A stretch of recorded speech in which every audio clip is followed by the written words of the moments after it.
1911년 7월 24일의 아침은 안데스 산맥 특유의 짙은 안개와 차가운 비로 시작되었으며 우르밤바 강이 거친 물살 소리가 협곡 전체를 진동시키고 있었습니다.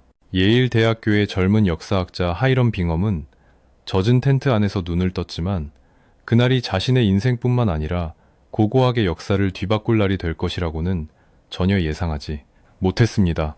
그는 스페인 정복자들에 대항했던 잉카의 최후 항전지인 빌카밤바를 찾고 있었으나 눈앞에 펼쳐진 것은 사람이 접근하기 힘든 빽빽한 정글과 가파른 절벽뿐이었고 동행했던 대원들조차 피로와 깊은 회의감에 젖어 탐험을 주저하고 있는 상황이었습니다.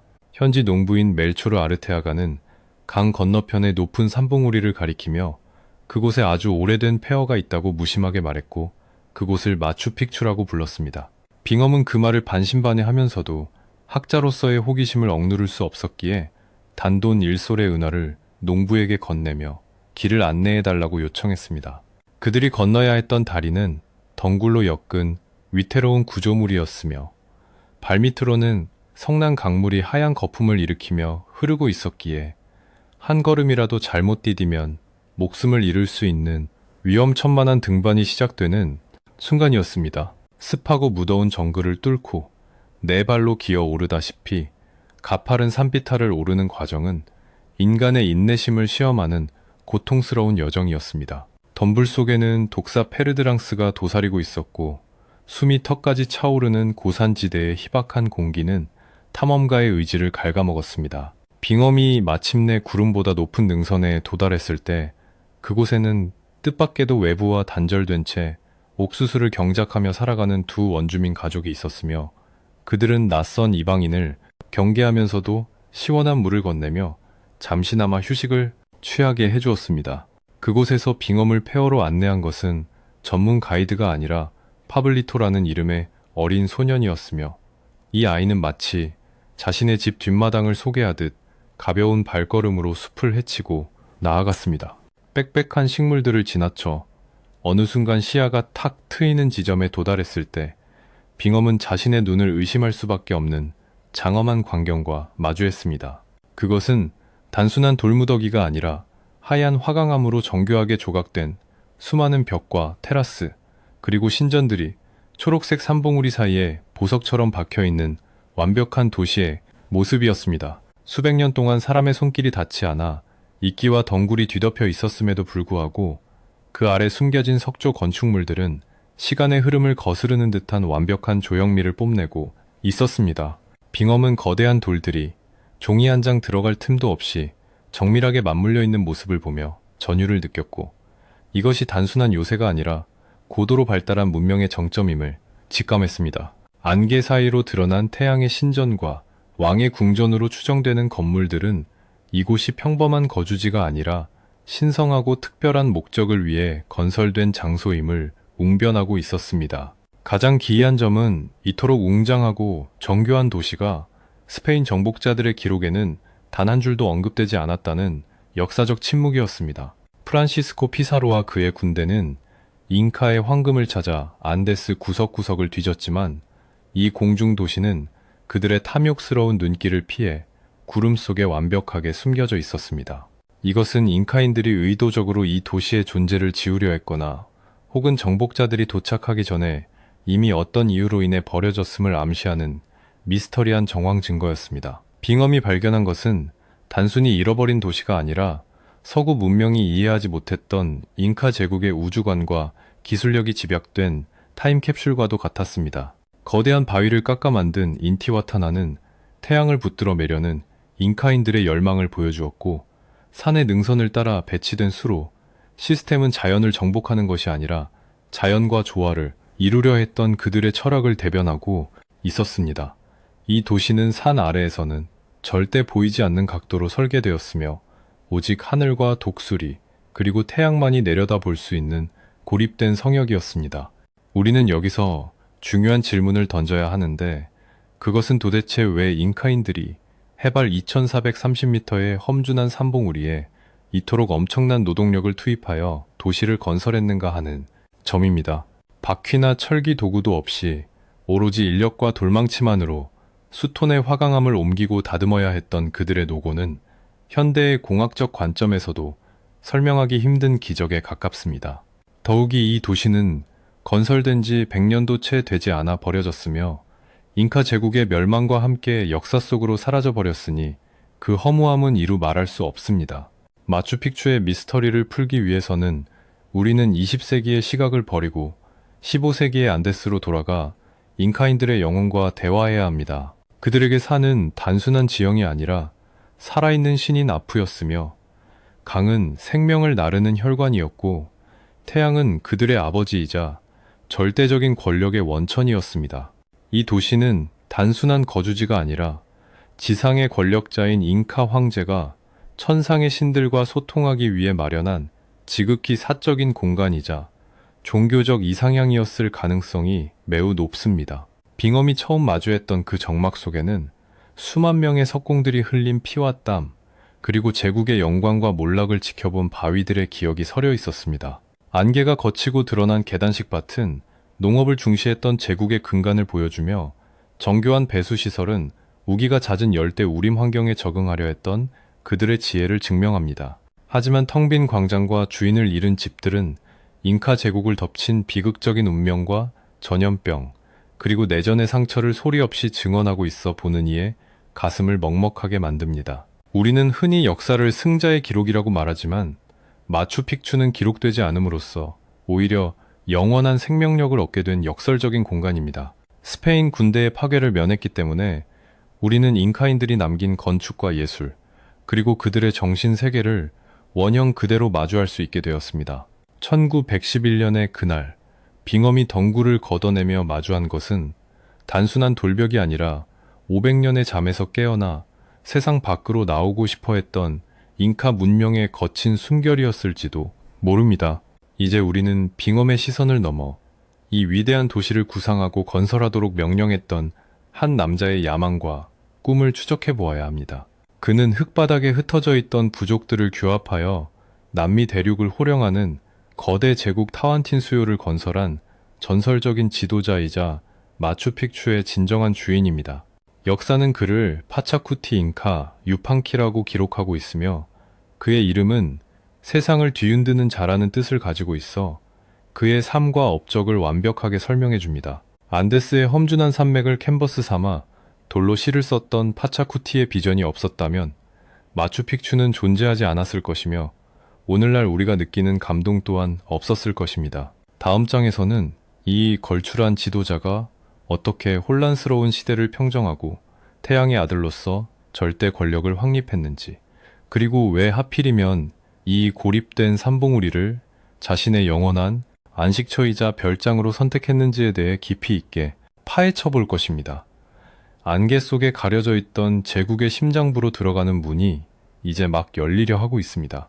15세기 초반의 안데스 고원은 수많은 부족들이 패권을 다투는 혼란의 소용돌이 속에 있었으며 쿠스코 역시 진흙으로 지어진 초라한 마을에 불과했습니다. 하지만 1438년 창카족의 침략이라는 절체절명의 위기 속에서 쿠시 유팡키라는 이름의 젊은 왕자가 역사의 전면에 등장하면서 모든 운명이 바뀌기 시작했습니다. 그의 아버지와 형이 도망친 절망적인 상황에서도 그는 끝까지 수도를 사수하며 승리를 거두었고 스스로를 파차쿠티, 즉 세상을 뒤흔드는 자라고 선포하며 제구대 사파잉카의 자리에 올랐습니다. 파차쿠티의 등극은 단순한 왕권 교체가 아니라 남미 대륙 전체를 아우르는 거대 제국 타완틴수요의 서막을 알리는 신호탄이었습니다. 그는 탁월한 군사 전략가이자 천재적인 행정가였으며 무엇보다 공간과 권력을 재정의하는 뛰어난 도시 계획가였습니다. 그는 흙벽돌로 지어진 쿠스코를 허물고 거대한 돌을 사용하여 퓨마 모양의 계획도시로 재건함으로써 제국의 위험을 과시하고자 했습니다. 제국의 영토가 사방으로 뻗어나감에 따라 파차쿠티는 자신의 위대한 업적을 기념하고 통치 피로를 씻을 수 있는 지상 낙원을 건설하고자 하는 열망을 품게 되었습니다. 그는 쿠스코에서 북서쪽으로 약 80km 떨어진 우르밤바 계곡의 험준한 산악지대를 주목했는데 그곳은 아마존 정글로 이어지는 길목이자 전략적 요충지였습니다. 깎아지른 듯한 절벽과 휘몰아치는 강물로 둘러싸인 그곳은 적의 침입을 원천적으로 차단할 수 있는 천혜의 요새와도 같았습니다. 하지만 파차쿠티가 이곳을 선택한 결정적인 이유는 군사적 방어보다 훨씬 더 심오한 종교적이고 영적인 배경에 기인하고 있었습니다. 잉카인들의 우주관에서 우르밤바 강은 하늘의 은하수가 지상에 투영된 신성한 물줄기로 여겨졌으며, 이 강이 휘감고 도는 삼봉우리는 강력한 에너지가 응집된 곳이었습니다. 마추픽추가 자리 잡은 위치는 주변에 눈 덮인 성산들인 베로니카와 살칸타이가 내려다보는 중심점으로 신들과의 교신이 가장 원활한 성스러운 좌표였습니다. 이 험준한 산 꼭대기에 도시를 건설한다는 것은 당시 기술로는 불가능에 가까운 도전이었으나, 파차쿠티에게는 미타라고 불리는 독특한 사회 시스템이 있었습니다. 화폐가 존재하지 않았던 잉카 제국에서 백성들은 세금 대신 노동력을 국가에 바쳤으며, 국가는 그 대가로 식량과 의복, 그리고 막대한 양의 옥수수 수린 치차를 제공했습니다. 이러한 상호 호혜의 원칙 아래 제국 각지에서 차출된 수천 명의 숙련된 석공과 건축가, 그리고 노동자들이 마추픽추 건설 현장으로 집결하게 되었습니다. 파차쿠티는 이 도시를 단순한 군사기지가 아닌 자신의 파나카, 즉 왕실 가족과 사후에 자신을 모실 미라를 위한 영원한 안식처로 구상했습니다. 잉카의 황제는 죽어서도 살아있는 것으로 간주되었기에 그가 머물 토지와 재산은 계속 유지되어야 했으며, 마추픽추는 바로 그 목적을 위해 설계된 사유지였습니다. 이곳은 차가운 고원의 수도 쿠스코와 달리 따뜻하고 습균한 기후를 가지고 있어 황제가 겨울을 보내거나 휴식을 취하기에 더할 나위 없이 완벽한 환경을 제공했습니다. 도시의 설계는 자연을 거스르지 않고 산세의 흐름을 그대로 따르는 유기적인 방식을 택했는데, 이는 파차쿠티가 추구했던 자연과의 합일 사상을 잘 보여줍니다. 건축가들은 산 정상의 화강암 안반을 폭파하거나 제거하는 대신 그 형태를 살려 건물의 기초나 벽의 일부로 활용하는 지혜를 발휘했습니다.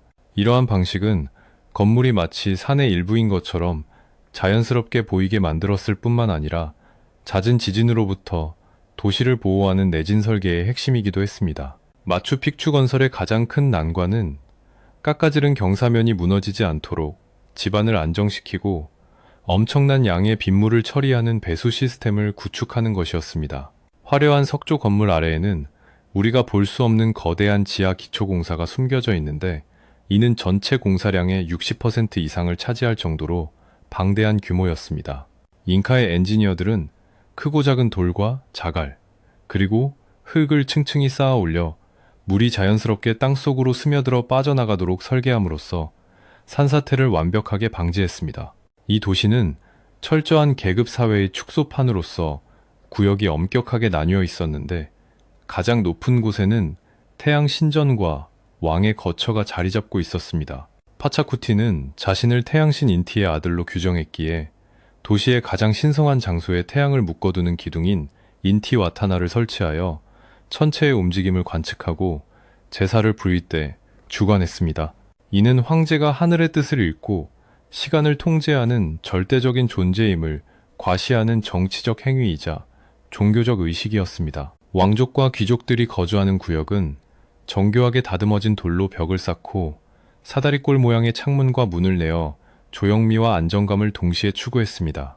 반면에 그들을 보좌하는 하인들과 기술자들이 머물던 구역은 비교적 거친 돌을 사용하여 지어졌지만 기능적인 면에서는 부족함이 없었습니다. 이들은 야나코나라고 불리는 특수 계급으로 제국의 각지에서 선발되어 평생 황제와 그 가족을 위해 봉사하는 영광을 누렸습니다. 경제적인 자급자족을 위해 산비탈을 깎아 만든 수백 개의 계단식 밭인 안데네스는 마추픽추의 또 다른 경이로움입니다. 이 테라스들은 경작지로서의 기능뿐만 아니라 낮 동안 태양열을 흡수하여 밤에 방출함으로써 농작물이 냉해를 입지 않도록 보호하는 역할도 수행했습니다.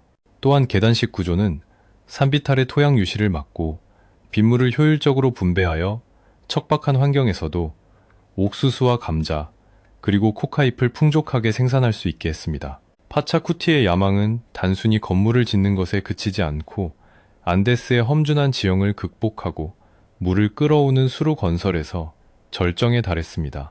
그들은 도시보다 높은 곳에 있는 수원지를 찾아내어 중력을 이용한 정교한 수로를 연결함으로써 도시 전체에 맑은 물이 끊임없이 흐르도록 만들었습니다. 가장 먼저 황제의 거처에 물이 도달하도록 설계된 16개의 분수는 권력의 서열을 상징하는 동시에 물을 신성시하는 잉카인들의 신앙을 반영하고 있습니다. 이 위대한 도시는 파차쿠티 제위 기간 중에 착공되어 그의 아들인 투팍 잉카 유판키와 손자인 와이나 카팍 시대까지 지속적으로 확장되고 보수되었습니다. 3대에 걸친 황제들의 집념과 수많은 무명, 노동자들의 피땀 어린 노력이 어우러져 마추픽추는 구름 위의 신전으로 완성될 수 있었습니다. 그것은 인간의 한계를 뛰어넘으려는 의지와 자연에 대한 경외심이 빚어낸 인류 역사상 가장 아름답고도 미스터리한 유산이 되었습니다. 우리는 이제 파차쿠티가 설계한 거대한 무대 위에서 실제로 돌을 다듬고 쌓아 올렸던 이름 없는 장인들의 손길을 느껴볼 차례입니다. 그들은 청동이나 돌로 만든 단순한 도구만으로 어떻게 강철보다 단단한 화강암을 두부 자르듯 정교하게 가공할 수 있었을까요?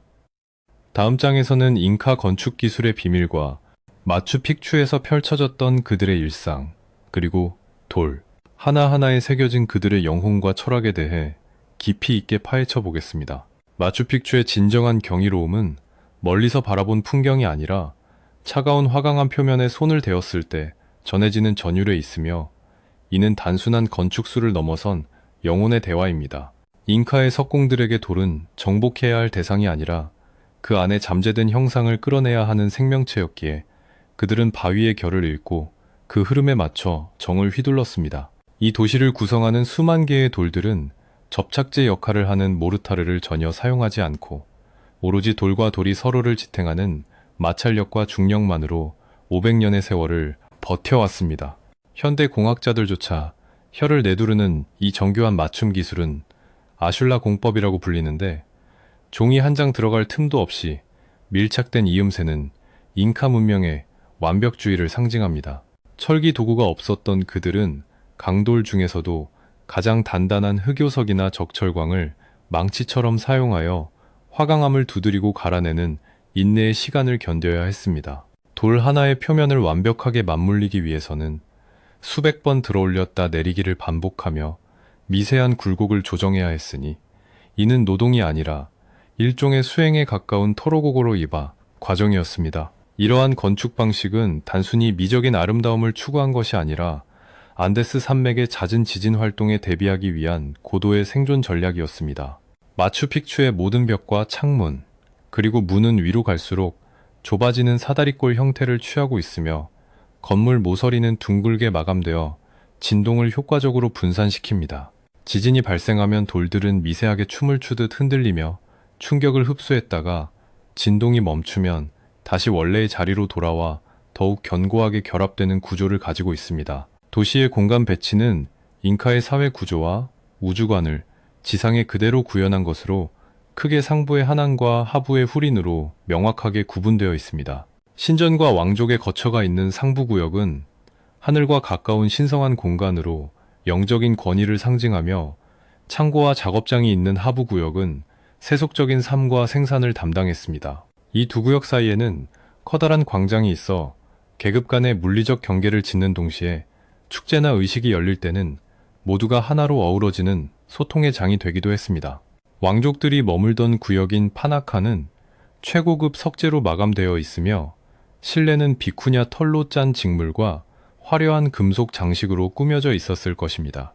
이곳에서 발견된 유물들은 그들이 해안가에서 가져온 조개 껍데기나 아마존의 희귀한 새 깃털 등 제국 전역에서 진상된 사치품을 향유했음을 보여줍니다. 황제와 귀족들은 이곳에서 정물을 보거나 휴식을 취하며 치차를 마시고 제국의 미래를 논의했을 것이며, 그들의 삶은 일반 백성들과는 철저히 격리된 신의 대리인으로서의 위엄을 갖추고 있었습니다. 반면 이 도시를 실제로 움직였던 사람들은 야나코나라고 불리는 특수 계급의 기술자들과 하인들로, 그들은 단순한 노예가 아니라 선택받은 전문가 집단이었습니다. 그들은 제국 각지에서 선발되어 이곳으로 이주해 왔으며 금속 세공과 직물 짜기, 그리고 도자기 굽기 등 고도의 기술을 요하는 작업을 수행하며 공동체 생활을 영위했습니다. 뼈 분석 결과 그들은 영양 상태가 매우 좋았고 육체적 노동의 흔적이 적은 것으로 보아 그들이 이곳에서 꽤 높은 수준의 대우를 받으며 존중받는 삶을 살았음을 짐작할 수 있습니다. 마추픽추의 심장부에는 자연 안반을 그대로 살려 그 위에 둥근 곡선의 벽을 쌓아 올린 태양의 신전이 자리 잡고 있는데 이는 잉카 건축의 정점을 보여줍니다. 토레온이라고도 불리는 이 신전의 창문은 하지와 동지의 태양 위치와 정확하게 일치하도록 설계되어 있어 계절의 변화를 알리는 천문대 역할을 수행했습니다. 신전 아래에는 자연 동굴을 다듬어 만든 왕의 무덤으로 추정되는 공간이 있어 삶과 죽음, 그리고 천상과 지하 세계가 하나로 연결되어 있음을 상징적으로 보여줍니다. 신성한 광장 한쪽에는 세 개의 거대한 창문이 나 있는 신전이 있는데 이는 잉카의 건국 신화와 깊은 관련이 있는 매우 중요한 건축물입니다. 전설에 따르면 잉카의 시조인 망코 카팍과 그의 형제들은 세 개의 동굴에서 걸어 나와 제국을 건설했다고 하는데 이 창문들은 바로 그 기원을 기리기 위한 것으로 해석됩니다. 창문을 통해 바라보는 안데스의 산봉우리들은 마치 액자 속의 그림처럼 펼쳐지며 건축가는 이를 통해 자연 풍경 자체를 신전의 일부로 끌어들이는 대담한 시도를 했습니다. 도시의 가장 높은 곳에는 마추픽추의 영적인 댐이라고 할 수 있는 인티와타나가 하늘을 향해 솟아 있는데 이는 태양을 묶어두는 기둥이라는 뜻을 가지고 있습니다. 하나의 거대한 화강암을 깎아 만든 이 추상적인 조형물은 현대미술 작품처럼 보이지만 실제로는 태양의 그림자를 이용하여 시간과 날짜를 측정하는 정밀한 해시계입니다. 잉카인들은 동지가 되어 태양이 지구에서 가장 멀어질 때 이 기둥에 태양을 묶어둠으로써 다시 돌아오게 할 수 있다고 믿었습니다. 인티와타나에서 행해지는 의식은 단순한 미신이 아니라 농경사회인 잉카 제국에서 파종과 수확의 시기를 결정하는 가장 중요한 국가적 행사였습니다. 황제나 고위 사제는 이곳에서 태양신 인티에게 기도를 올리고 라마를 제물로 바치며 우주의 질서가 유지되기를 간절히 기원했습니다. 이 기둥은 정확하게 동서남북을 가리키고 있을 뿐만 아니라 주변의 주요 산봉우리들과도 일직선으로 연결되어 있어 잉카인들의 지리적 감각과 천문학적 지식이 얼마나 탁월했는지를 증명합니다. 돌 하나하나에 깃든 그들의 신앙심은 물을 다루는 방식에서도 드러나는데 그들은 물을 단순한 자원이 아니라 살아있는 신성한 존재로 대우했습니다. 16개의 분수를 흐르는 물소리는 도시 전체에 청아한 배경음악을 제공했으며 물길은 성스러운 바위를 통과하거나 신전 주변을 휘감으며 정화의 기능을 수행했습니다. 이처럼 마추픽추는 돌과 물, 그리고 태양이 완벽한 조화를 이루는 거대한 유기체였으며 그 안에 사는 사람들은 자연의 섭리에 순응하며 영적인 충만함을 느꼈을 것입니다. 하지만 이토록 완벽해 보이는 돌의 도시에도 보이지 않는 균열이 서서히 시작되고 있었으니 그것은 바로 제국의 운명을 뒤흔들 거대한 폭풍의 전조였습니다. 파차쿠티가 꿈꾸었던 영원한 제국은 그의 후손들 사이의 권력 다툼과 바다 건너에서 다가오는 낯선 위협으로 인해 뿌리째 흔들리고 있었습니다. 다음 장에서는 이 천상의 요새가 왜 역사 속에서 갑자기 침묵하게 되었는지, 그리고 잉카 제국의 비극적인 몰락과 마추픽추의 최후에 대해 깊이 있게 다루어 보겠습니다. 16세기 초반 타완틴수요의 하늘에는 멸망을 예고하는 불길한 먹구름이 들이우기 시작했는데 그 시작은 스페인 정복자들이 아니라 그들보다 먼저 도착한 보이지 않는 살인자 때문이었습니다. 유럽인들이 남미 대륙에 발을 디디기도 전에 그들이 가져온 천연두와 홍역 같은 전염병은 무역로를 타고 안데스 고원까지 번져나가 면역력이 전혀 없던 원주민들을 추풍낙엽처럼 쓰러뜨렸습니다. 제국의 절대 권력자였던 와이나 카팍 황제마저 이 역병으로 급사하면서 신의 아들이라 불리던 잉카의 권위는 땅에 떨어졌고 제국은 순식간에 혼란의 도가니로 빠져들었습니다. 황제의 갑작스러운 죽음은 제국을 남북으로 분열시키는 최악의 내전을 불러왔으니 바로 그의 두 아들인 와스카르와 아타우알파 사이에 피 튀기는 왕위 계승 전쟁이었습니다. 쿠스코를 기반으로 한 정통파, 와스카르와 키토를 거점으로 한 군사 강경파, 아타우알파의 대립은 형제 간의 고륙 상쟁을 넘어 제국의 국력을 내부에서부터 갉아먹는 자멸의 길이나 다름없었습니다. 이 시기 마추픽추는 파차쿠티 가문의 영지로서 쿠스코 세력권에 속해 있었으나 전쟁으로 인해 물자 공급이 끊기고 인력이 증발되면서 서서히 그 빛을 잃어가고 있었습니다. 내전의 승자가 결정되기도 전인 1532년 프란시스코 피사로가 이끄는 불과 168명의 스페인 군대가 잉카 제국에 도착했을 때 그들은 이미 병들고 분열된 제국을 마주하게 되었습니다. 카하마르카에서 벌어진 아타우알파의 생포와 학살은 화승총과 말이라는 낯선 무기에 대한 공포와 더불어 잉카인들에게 심리적으로 씻을 수 없는 충격을 안겨주었습니다. 태양의 아들이 이방인들에게 무릎 꿇는 모습을 보며 백성들은 신들이 자신들을 버렸다는 깊은 절망감에 빠졌고 이는 군사적 패배보다 더 치명적인 정신적 붕괴를 초래했습니다. 스페인 군대가 수도 쿠스코를 점령하고 꼭두각시 황제를 세우며 제국을 유린하는 동안 마추픽추는 기적적으로 그들의 약탈을 피할 수 있었는데 이는 그 위치가 너무나 은밀했기 때문입니다. 하지만 정복자들의 탐욕스러운 손길이 닿지 않았음에도 불구하고 마추픽추의 운명은 이미 정해진 것이나 다름없었는데 그 이유는 도시의 존재 기반이 무너졌기 때문입니다. 마추픽추는 자급자족이 가능한 일반 도시가 아니라 황실의 막대한 지원과 국가 시스템에 의해 유지되는 소비, 지향적인 휴양지였기에 제국의 몰락은 곧 도시의 사망, 선고였습니다.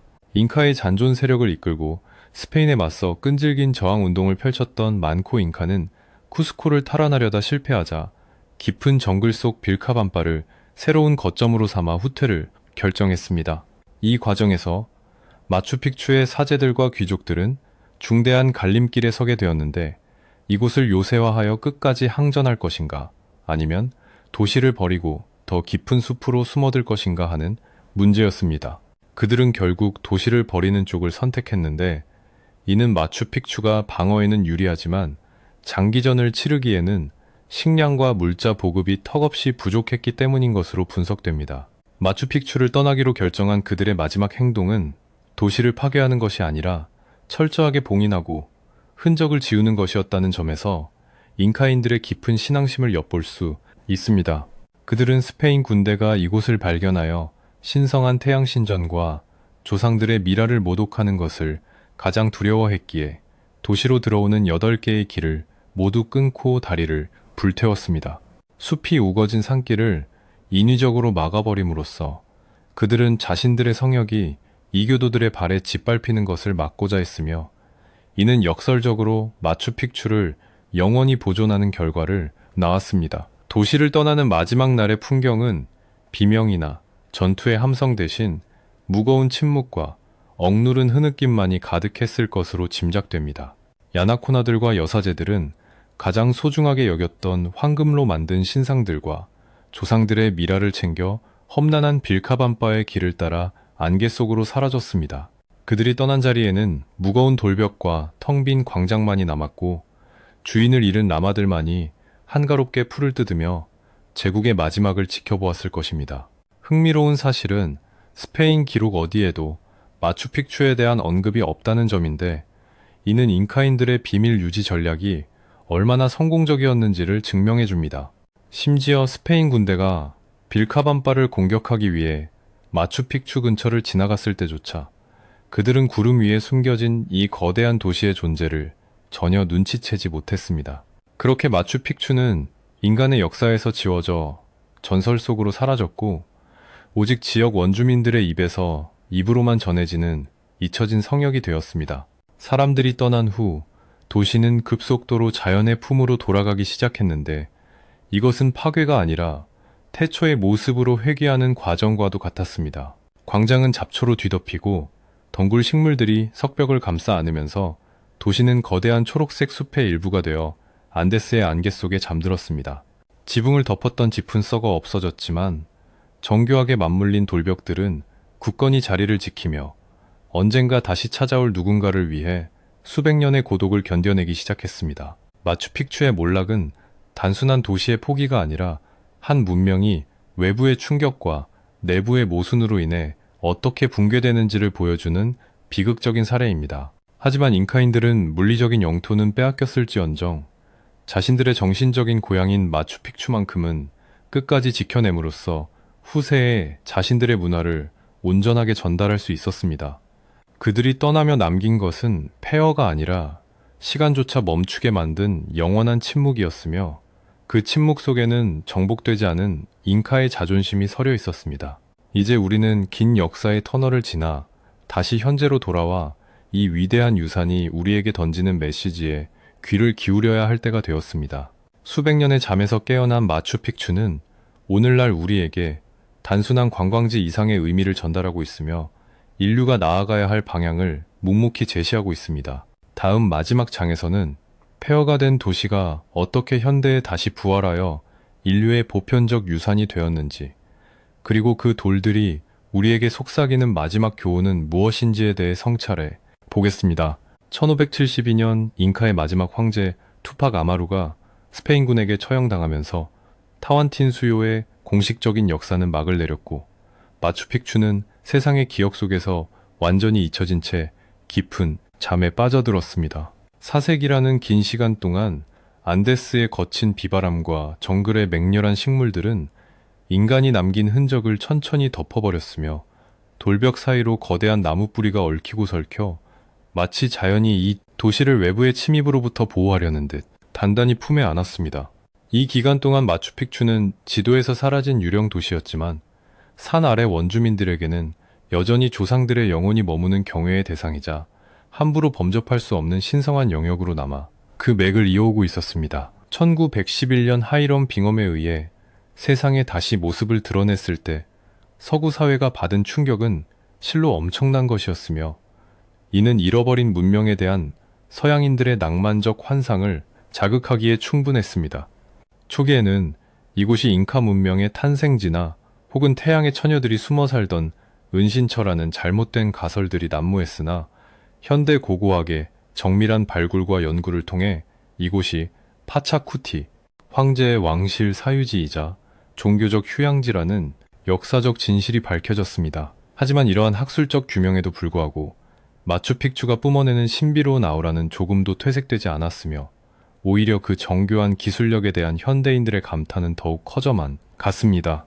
오늘날 마추픽추는 단순한 고고학적 유적지를 넘어 인간이 자연과 어떻게 공존해야 하는지를 보여주는 지속 가능한 건축의 교과서로 재평가받고 있습니다. 현대의 도시들이 자연을 파괴하고 콘크리트로 덮어버리는 방식으로 확장해 나가는 것과 달리 잉카인들은 산의 형상을 그대로 살리면서 물의 흐름을 통제하고 지진에 대비하는 유기적인 건축수를 보여주었습니다. 그들이 남긴 계단식 밭과 수로 시스템은 500년이 지난 지금도 여전히 작동할 만큼 완벽하며, 이는 기술적 오만함에 빠진 현대 문명에게 자연에 대한 겸손함과 조화의 중요성을 묵묵히 웅변하고 있습니다. 매년 수백만 명의 관광객들이 이 공중도시를 보기 위해 전 세계에서 몰려들고 있지만, 이로 인한 훼손과 보존의 문제는 우리가 해결해야 할 새로운 과제가 되었습니다. 수많은 발길에 의해 화강한 바닥이 닳아 없어지고 지반이 약해지는 것을 막기 위해 페루 정부와 유네스코는 입장 인원을 제한하고 이동 경로를 엄격히 통제하는 등 안간힘을 쓰고 있습니다. 우리는 이 위대한 유산을 단순히 소비하는 구경꾼이 되어서는 안 되며, 잉카인들이 그토록 지키고자 했던 신성한 가치를 훼손하지 않고 후대에 온전하게 물려주어야 할 무거운 책임감을 느껴야 합니다. 마추픽추에 서서 눈 덮인 안데스 산맥을 바라보면 우리는 제국은 멸망했으나 문화는 영원히 살아남는다는 역사의 아이러니를 뼈저리게 느끼게 됩니다. 스페인 정복자들은 잉카의 황금을 약탈하고 신전들을 파괴하여 그들의 흔적을 지우려 했지만, 역설적으로 그들이 찾아내지 못했던 이 산꼭대기의 도시는 잉카 문명의 정수를 가장 완벽한 형태로 보존하여 오늘날 우리에게 전해주고 있습니다. 파차쿠티의 야망과 권력은 흙으로 돌아갔지만, 그가 돌에 새겨 넣은 잉카의 영혼과 우주관은 시간을 초월하여 현대인들의 가슴 속에 깊은 울림을 주고 있습니다. 이곳을 찾는 많은 여행자들이 안개 낀 유적지를 마주하는 순간 알 수 없는 눈물을 흘리거나 압도적인 평온함을 느낀다고 고백하는데, 이는 마추픽추가 가진 영적인 힘인 와카가 여전히 작용하고 있기 때문일지도 모릅니다. 돌 하나하나에 스며든 수많은 석공들의 땀과 기원, 그리고 태양신을 향한 그들의 순수한 열망이 거대한 에너지가 되어 방문객들의 지친 영혼을 위로하고 치유하는 것입니다. 마추픽추는 단순한 돌무더기가 아니라 하늘과 땅, 그리고 인간을 연결하는 거대한 명상의 공간이며 바쁜 현대인의 삶에서 잃어버린 본질적인 가치를 되돌아보게 만드는 거울과도 같습니다. 비록 잉카 제국은 사라졌지만 그들의 후예인 케추아족은 여전히 안데스 고원에서 조상들의 언어를 쓰고 전통 의상을 입으며 잉카의 정신을 이어가고 있습니다. 그들에게 마추픽추는 박물관에 갇힌 유물이 아니라 살아있는 조상들의 숨결이며 대지의 어머니인 파차마마에게 감사를 드리는 삶의 터전입니다. 우리는 마추픽추를 통해 단순히 과거의 유물을 감상하는 것이 아니라 지금도 살아 숨쉬는 안데스의 문화와 그들의 끈질긴 생명력을 존중하고 이해하는 법을 배워야 합니다. 해가 지고 관광객들이 모두 떠난 뒤 마추픽추에 어둠이 내리면 도시는 다시금 태초의 고요함 속으로 잠겨들고 밤하늘에는 잉카인들이 강물이라 믿었던 은하수가 쏟아져 내립니다. 그 정막 속에서 인티와타나는 여전히 북극성을 향해 솟아있고 세계의 창문은 달빛을 받아 하얗게 빛나며 500년 전의 그날처럼 신들과의 은밀한 대화를 이어갑니다. 인간의 시간은 유한하지만 돌에 새겨진 그들의 꿈은 무한하며 마추픽추는 앞으로도 오랫동안 구름 속에 숨어 우리에게 잊혀진 진실을 속삭일 것입니다. 이제 우리는 긴 여정을 마치고 이 거대한 돌의 숲을 뒤로 한 채 다시 산 아래의 세상으로 내려가야 할 시간이 되었습니다. 우리가 마추픽추에서 가져가야 할 것은 멋진 사진 한 장이 아니라 척박한 환경에 굴하지 않고 문명을 꽃피웠던 인간의 위대한 의지와 자연 앞에 겸손할 줄 알았던 그들의 지혜입니다. 파차쿠티가 꿈꾸었던 세상은 비록 미완으로 끝났지만 그가 남긴 마추픽추는 인류가 존재하는 한 영원히 우리 곁에 남아 희망과 도전의 상징으로 기억될 것입니다. 마지막으로 마추픽추를 떠나는 길에 뒤를 돌아보면 안개가 서서히 피어올라 도시를 감싸 안으며 마치 신기루처럼 사라지는 광경을 목격하게 됩니다. 그것은 마치 잉카의 신들이 잠시 허락했던 시간을 거두어들이는 듯한 신비로운 모습이며 우리는 그 찰나의 순간을 통해 영원과 순간의 경계를 경험하게 됩니다. 돌과 바람, 그리고 구름이 하나가 되는 곳. 마추픽추는 역사의 뒤안길로 사라진 제국의 무덤이 아니라 영원히 깨어있는 인류의 위대한 유산임을 가슴 깊이 새기며 이야기를 마칩니다.